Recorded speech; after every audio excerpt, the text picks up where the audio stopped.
Tell you what, it's a good thing I had the old oil stabiliser with me on that last trip. Oh, in fact, I should have started using it before. A lot of people have been saying, look, you know, what's going on with Milo? We haven't seen Milo for a while. What, you got this new truck and you've given up on your old girl? Well, I wish. It's nothing like that at all. Let me promise you, it's nothing like that. I love Milo. We've built up an incredible relationship over the years based on the fact that I need to get places and it always gets me home. It did even on this last trip. But the fact is that poor old Milo's done some awfully hard work, mostly in the company of new trucks that are really well kitted out. So she's been roaring around this country, breaking herself to bits, and we've been patching it up as quick as we can over the years.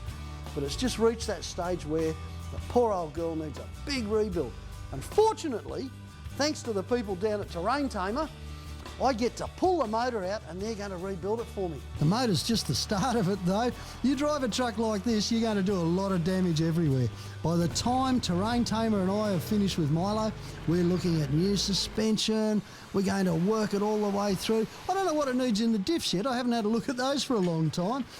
I am going to do things to Milo that I've been wanting to do for years, and it's all thanks to the fact that we've got all those TT parts to choose from. I can't believe it, it's going to be great. I'm even going to rewire it. I mean, look at the mess there in the wiring, it's just insane.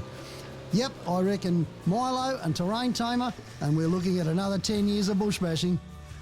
You know, you don't need a new truck to travel Australia. We've got this fantastic country out there. Don't let the fact that you've got an old dunger out in the backyard stop you from going out and seeing it.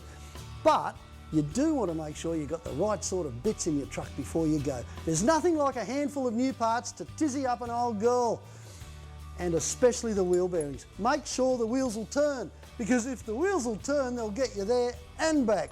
And that's what I'm doing now. Going to bung another set of wheel bearings in Milo.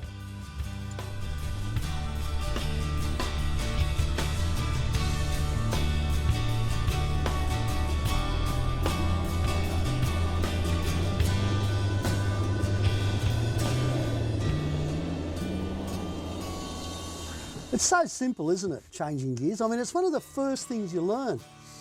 But the thing is, once you know what's happening down there in the gearbox, it can change the whole way you change gears forever. Trust me on that. Because even though this part's simple, the actual moving around, what's going on in the gearbox isn't, not at all. It involves all sorts of little components going into place, lining up and meshing together.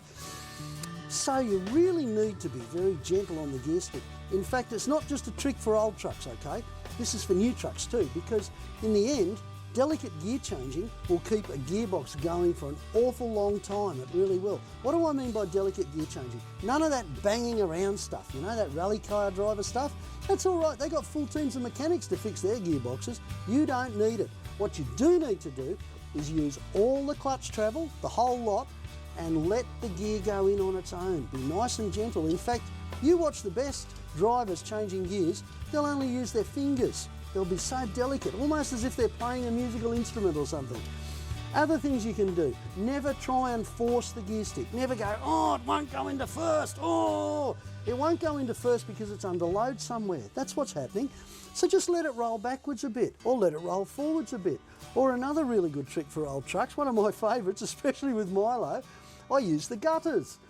I change into reverse when I'm rolling back down the gutter. I change into first when I'm going forwards from the gutter behind me.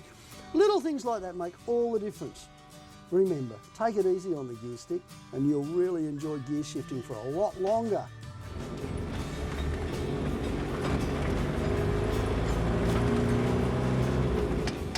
Hey, at this rate, it won't be long and Milo's going to be bouncing down those tracks again. Just like in me mate John Murray's painting. John's a brilliant bush artist. He's painted half of the outback. He's a Lightning Ridge fella like me originally.